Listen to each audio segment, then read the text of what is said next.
Good morning. I am Rabbi Jonathan Freirish, Rabbi at Temple Beth Zion here in downtown Buffalo and in Amherst, and I welcome you to Crossroads. Crossroads is a production of the Network of Religious Communities, which is in and of itself an organization of denominations, congregations, and religious organizations located in and serving Western New York. We are every religion you can think of: Baha'i, Buddhist, Christian, Hindu, Muslim, Sikh, Unitarian, and today we've got three Jews here, call it a Beit Din, a house of judgment. The three of us in a pinch could make another Jew if we needed to. That's true. That's how Jews are made, right? Somebody wanted to convert to Judaism. The three of us could do this. So today we are three Jews. We'll talk about that in a moment. But Crossroads is a joint production of Town Square Media and this network of religious communities. And on Crossroads, we discuss our life journeys and the community service and spiritual journeys of our guests. As rabbi, I usually bring other people who don't happen to be Jewish, but today I brought two important individuals from the Temple Beth Zion community here in Buffalo. One has been working with Temple Beth Zion. How long have you been working with us, Kara? I've been there 5 years. 5 years. So Kara started in a variety of roles and is now our Assistant Education Director. Is that correct? Or Assistant Director of Education? Yes, it is correct. Okay. So Kara is joined by her partner in crime, who is our new Director of Education, Beth Steinberg. We are thrilled to have you both here. And Beth has just joined Temple Beth Zion this year. So between the three of us, we have 5-year tenure, 3-year tenure, me, and new. So we're covering a lot of ground. If we had Julie Feldman here, I suppose we'd have the longest serving person at Temple Beth Zion at the moment. Yes. So here is our question today. Our question today is that one of the things that communal life is filled with is an understanding that American culture by itself is a little thin. That is that most Americans identify as with some hyphenation. That is, the majority of Americans are Protestant Americans. Some Americans are Catholic Americans. Some Americans identify strongly with an ethnic community, so Italian American or Polish American or African American, or however we want to do that. We, as Jewish Americans, have multi-hyphenations. So the three of us have regional affiliations. While we're all Western New Yorkers now, we came from other places. The three of us have denominational affiliations. We grew up in different segments, although I think Beth and I both we all grew up in the Reform movement to a certain extent. So we've weaved our way through Jewish movements. For those who don't know, the Jewish people is a very small people. There are only 14 million of us in the world at the moment, 14, 15 million if you're generous. And we have about 14 or 15 million movements, which is astounding. You know, you figure there are a billion Catholics and they're all Catholic. But here we have 14 million Jews, and in Western New York alone, we have multiple types of Orthodox Jews, including Hasidic Jews and modern Orthodox. We have a conservative synagogue, 2 Reform synagogues, one of which is a Reform and Reconstructionist synagogue, and Temple Beth Zion is one of the oldest Reform synagogues in the country. It was founded in 1850 and became Reform in 1863. So we are on the verge of 170 years of history, almost 160 of which is Reform, which is very interesting. In any event, we are educators. We understand that this hyphenated identity is rich and beautiful and adds depth to who we are as Americans. So the three of us are involved in this project of figuring out how do we share what's wonderful about Judaism, what is special about being Jewish among our community, and especially to our kids, and have them feel the same sort of passion for it, the same sort of love for both Judaism and the Jewish people, and also this sense that it enhances who we are as Americans. To be a Jewish American or an American Jew makes us, in our minds, I think, better citizens and better participants in the American project. So here's my question to both of you, and we're going to start with sort of a little background. What kept you Jewish as a young person? As a young person, is there something in your life growing up that was a moment or series of moments that said, I'm a teenager, but I'm still Jewish, as opposed to I'm a teenager and I'm, a soccer player. Kara is signaling to Beth to go first. Go. Well, I think for me, it began before I was a teenager. Mm-hmm. I was born in New York, the New York City area, to two native New Yorkers. And as a young child, we moved to Pittsburgh, Pennsylvania. And I grew up in a community that did not have many Jews. Mm.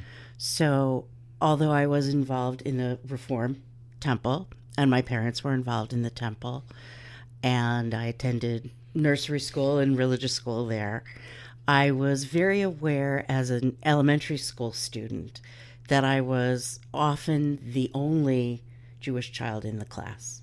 You were the ambassador. I was the ambassador. I was the target Oh. at times. I have some very uncomfortable memories as a small child being made fun of. I was very aware that there was something about me and something about my family that was different. But that difference was also joyous because I loved the temple. I loved the activities. As I grew up, I became more and more involved in the temple and youth group and things like that. And so it was definitely an identity piece. And this is not unusual for a lot of us growing up, where one of our badges of pride as being Jewish is often in defiance of where everyone else is. And that is, but you had both the sort of defiance and the joy, which is great. Mm-hmm. So this is key. I think, in fact, it's a very interesting element, especially here in Western New York, that if we can tap into our kids' sort of a love for being slightly different. And look, Jews do love being different. We really do. There is a sense among the Jewish people that we have sort of call it selectively bred for people who are stubbornly different. Because stubbornness is a trait. It is a trait. Well, remember, Jews look like everybody else. Right? Yes. I mean, we have blonde, despite the stereotypes, we have blonde and blue-eyed Jews, we have dark-haired Jews, we have dark-skinned Jews, we have light-skinned Jews, and everything in between. We have Jews.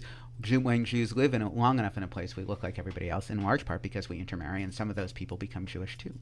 Yes. And so, to stay Jewish is to stay in defiance of majority culture for the most part for the last 2,000 years, because there's been a 1900-year gap between Jewish states where one could live in a majority Jewish culture.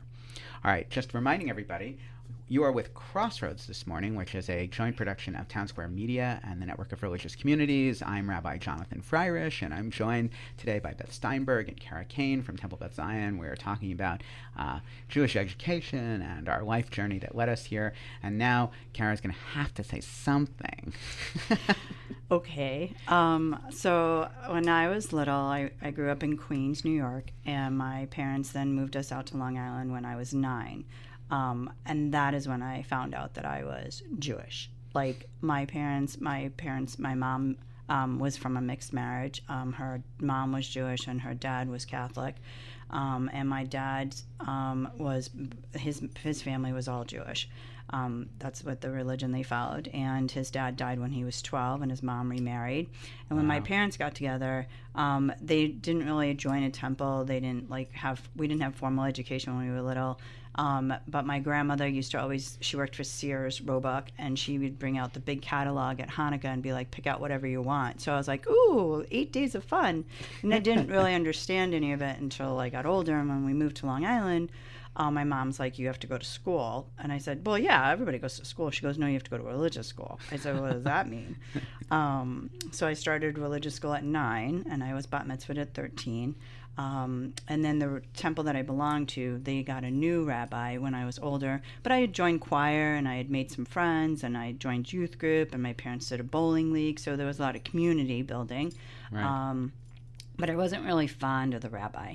And then my parents sent us off to summer camp too when I was 12, and that's where my Jewish connections come from. Like, to me, like, the summers that I spent in camp with my friends who were all similar to me. There were a lot of Jews in my school, but not necessarily, like, my neighbors weren't Jewish. There was just a few kids in my area that were Jewish, but my Hebrew school and my elementary school there were, and it was intermixed. And my kids have that as well. Like, they, growing up in Buffalo, they were the only Jews in their neighborhood, Right.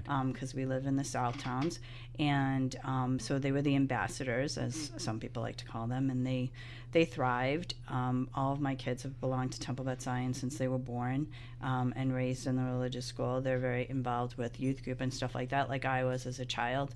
I didn't have a lot of connection to Judaism after high school. I kind of like separated myself because I wasn't fond of the rabbi at my synagogue, and I wasn't involved in Hillel in college, so I made some friends that were Jewish in college, but I didn't like attend services or do anything, except when I came home I would go with my family. But I reconnected spiritually when I was older, when I got out of college and my mom got sick. She had breast cancer and passed away when I was 28, and that just made me kind of fall back into prayer. And like sitting with her, she read the Torah a lot, and she just prayed, and we both did it together, and just kind of reconnected with our faith that way. And then when I met my husband, who is not Jewish, and we decided that we were going to get married, I said, this is where I want my children to be. I have a better spiritual connection, and I want them to grow up with a spiritual base and a moral base that you don't have in religion. Like, Right. he has a spiritual moral base, but he's not But like not attached not the same religious. communal attachment. No. And that's just how it worked out, that we raised our kids in the Jewish faith, and he's all for it. So you do know that both of you, that generally speaking, it is the women who determine the identity of a household, in a heterosexual household anyway, more often than not. And Temple Beth Zion is renowned in the country for having had one of the first major rabbis anywhere acknowledge that marrying a Jewish person and a non-Jewish person was worthwhile. And this is Dr. Rabbi Marty Goldberg, who was the rabbi here from the late 50s until the early 90s. May his memory be for a blessing. And he underwent a little conversion on this issue. In the 60s, he did not do intermarriages, and in the early 70s, he did. And he, I think, offers us this tradition in which we follow of figuring out how to say yes to the Jewish people. Mm-hmm. And figuring out that it's not going to always look the same. And of course, everyone would say, "Oh, but Rabbi, you must have had an easy time. You must have always thought you were going to be Jewish. You have a strong Jewish identity." Interestingly enough, I also, like the two of you, grew up in the New York City area. Only I grew up in Manhattan, and there was never any doubt that I was among a lot of Jewish people growing up. Mm-hmm. I did go to religious school and hated it. My encounter with Central Synagogue's religious school education was more often in the principal's office than in the classroom, because I had a good friend with whom I am still friends from 4th grade on, and the two of us spent a lot of time not paying attention. And therefore, I managed to have a bar mitzvah. I didn't chant Torah. I only read from the Torah because I was unconvinced that I could sing. And nonetheless, somehow or another, I maintained my Jewish connections. In fact, looking back on it, the first time I was called rabbi was actually at a non-Jewish summer camp. It was a non-Jewish summer camp with a Jewish owner. So it was a sports camp called Powhatan in Maine. It no longer exists. And there were enough Jews that the owner, who was Jewish, made sure there were Friday evening services. What were Friday evening services? Blessings over candles, maybe a song, blessings over wine, and blessings over bread, and that's it. And for those of you who are not familiar with the Jewish blessing system, Jews actually don't bless stuff. We bless time.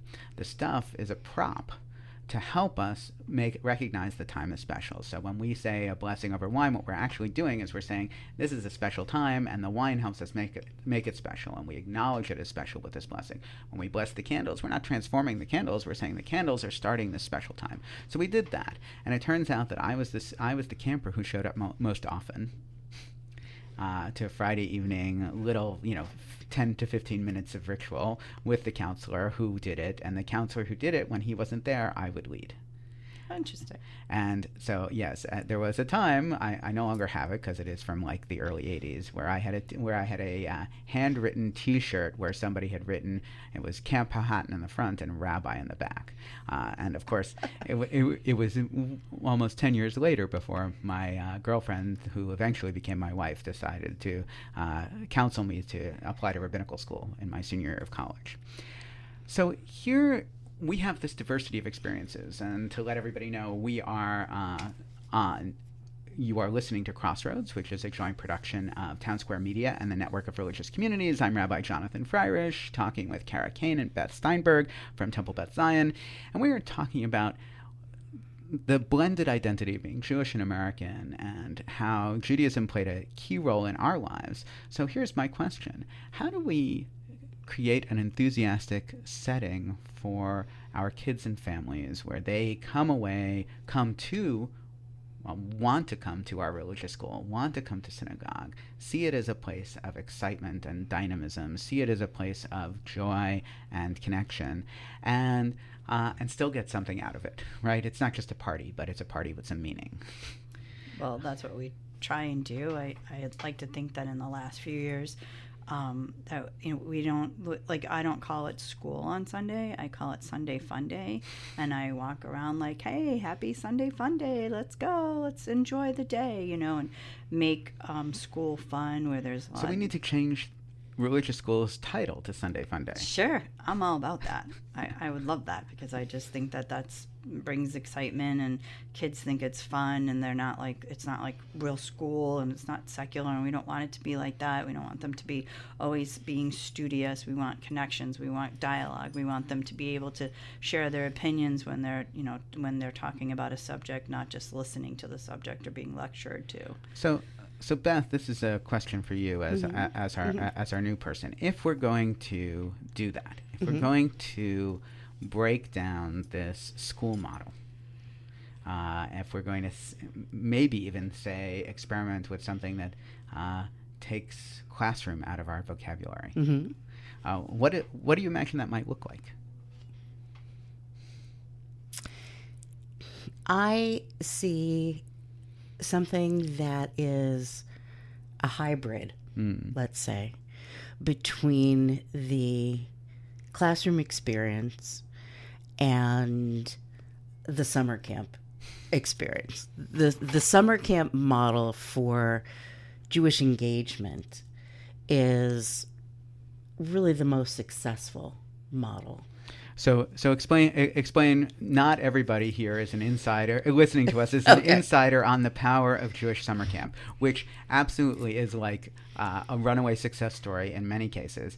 Mind us, all of us, that part of our challenge in using the summer camp model is that the kids who go to Jewish summer camp are the kids who have the parents who are most invested in Jewish identity.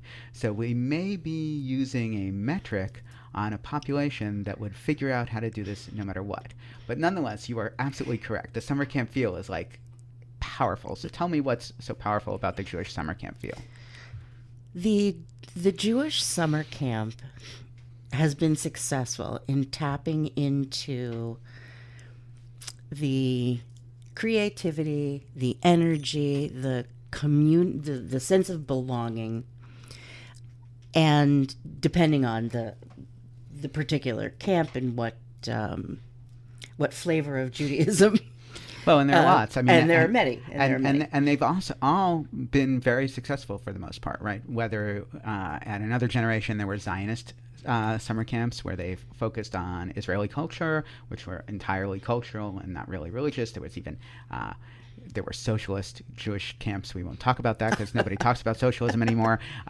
Obviously, the Reform movement, the conservative movement, and Orthodox movements have all, and BBYO, which was a secular youth movement, all have had fantastically successful camp situations. So just as framework. So they were all successful in weaving together all these different strands. being outdoors, being with your friends, playing sports, arts, drama, music, just a whole kaleidoscope. Should we turn religious schools into camp? I'm not sure of that. It's an interesting But that's idea. that's why I use the term hybrid. We are not quote unquote regular school. We meet for far fewer hours. I think there's a trend happening where kids are probably less interested in practicing reading whatever outside of religious school. So we have to make those 2.5 hours on Sunday mornings really valuable for them. And perhaps the toughest part is convincing the parents that's valuable time. Well, and this is a constant challenge, right? It absolutely is. The three of us are struggling in this way of how can we create enthusiasm among the students that the parents will have less of a fight bringing their kids to religious school on the one hand, or a Sunday fun day, or whatever we're going to call it, or camp, or winter camp, and at the same time convince our parents that we're covering the material that they feel their students ought to know as Jewish citizens. If we're and I like the citizenship model here because I like this idea that to be a Jewish citizen, to be an American Jewish citizen, is to have a certain skill set, to be able to pass sort of to have a Jewish passport. We identify, for all intents and purposes, in the Jewish world today, a Jewish passport as a bat or bar mitzvah. Right, we say I am Jewish, and a lot of times when we're playing Jewish geography with one another, which is inquiring as to where we come from and how we're related, and who you know, and who we know. Yes. That's right. We say, okay, and I became bat or bar mitzvah at X, Y, Z, or synagogue in A, B, C location. And that binds us. It gives us our bona fides, and we want that bona fide to have some authenticity. So therefore, in addition to the camp feel, our parents and our students, to a certain extent, expect some skill transformation. Expect very to, much. Have not fluidity in modern Hebrew, Right?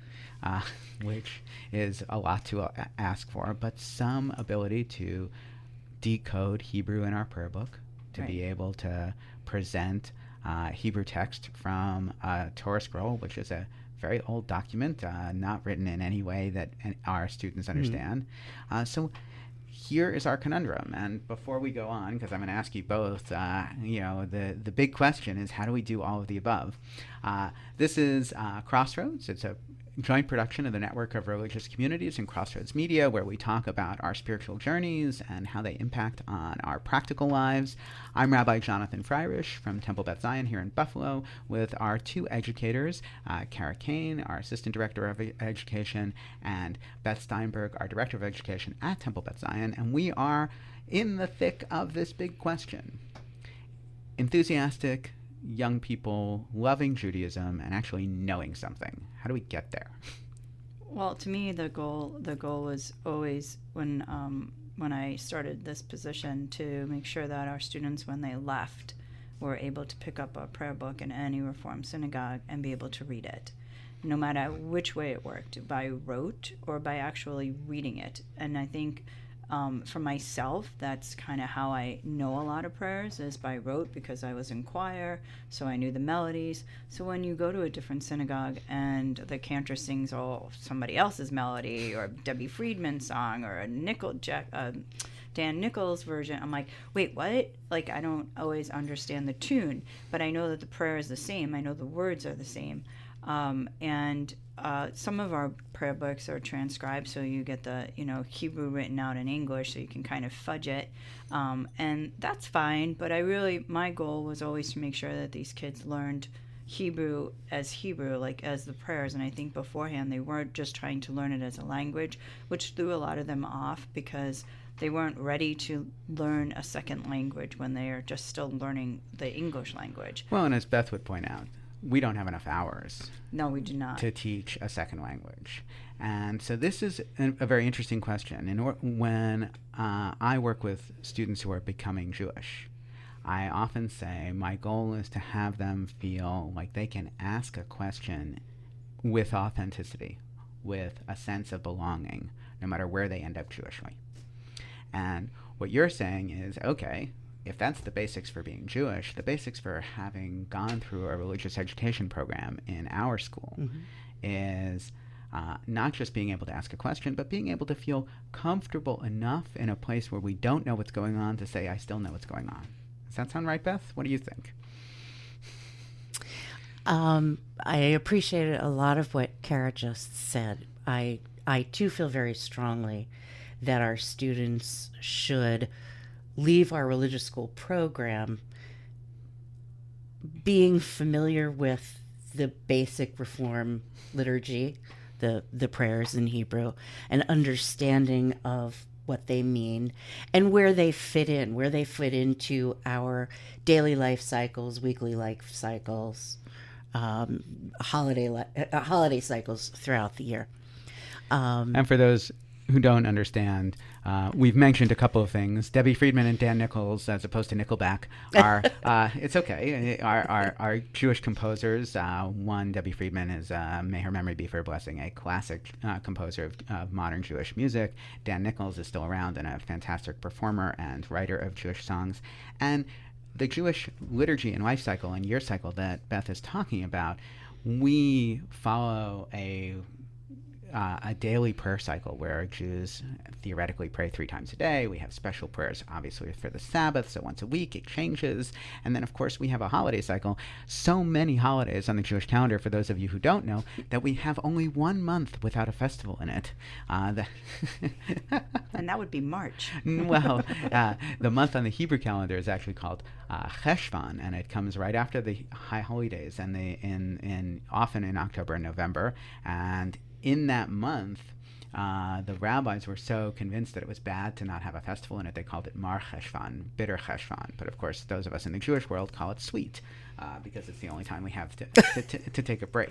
Anyway, sorry, Beth, you were saying. I wanted to about the things that you agreed with, that Jewish students need to have a familiarity with calendar, with life cycle, the birth events, bar and bat mitzvah, marriage, all this stuff, and then what? How do we get that? How do we get there with our kids? I think we need to have an experiential, hands-on model. So, as you said, I'm brand new to this position, but I've been exploring some classroom techniques that are not sitting in front of a page and memorizing this Hebrew letter makes such and such a sound. But perhaps we need to change the model somewhat so students are learning perhaps a whole prayer and what it means without reading. Then maybe the reading will come later, the ability to decode the Hebrew that they're seeing. But perhaps there's something with music, with physical movement, some other avenue to capture their attention, and much more like the way we learned how to speak English. I'm assuming English is for all of us, our native language. Theoretically, Nobody sat despite us down. how we sound today, my English was my first language. Maybe not so much any longer. But nobody sat us down and said, this is the letter A. I mean, you play with that as a young child, but far more of your language acquisition and familiarity and comfort comes from hearing and interacting. Well, and Kara offered the life experience to support that, which is that our sense of having a vocabulary, a Jewish vocabulary, that is not actually associated with the written word, but with the behavior, with the ritual, with the time. And so here we're going to end soon, but I really want to say I am inspired by the two of you, and the two of you offering us this, call it religious school, Sunday Fun Day camp model that says Jewish education is a moving target, an experiment that we're working on, because to be a good American is to be an American plus something else. And to be a good Jewish American is to be both a good American citizen and to have that Jewish passport, to have that Jewish fluency that says, I belong into this special community that enhances my life in special ways. Beth, Kara, thank you so much for joining us here on Crossroads this Sunday. We wish everyone a Sunday filled with blessings of warmth and conversation and questioning. I'm Rabbi Jonathan Freirish, signing off for Crossroads this Sunday. Have a great day.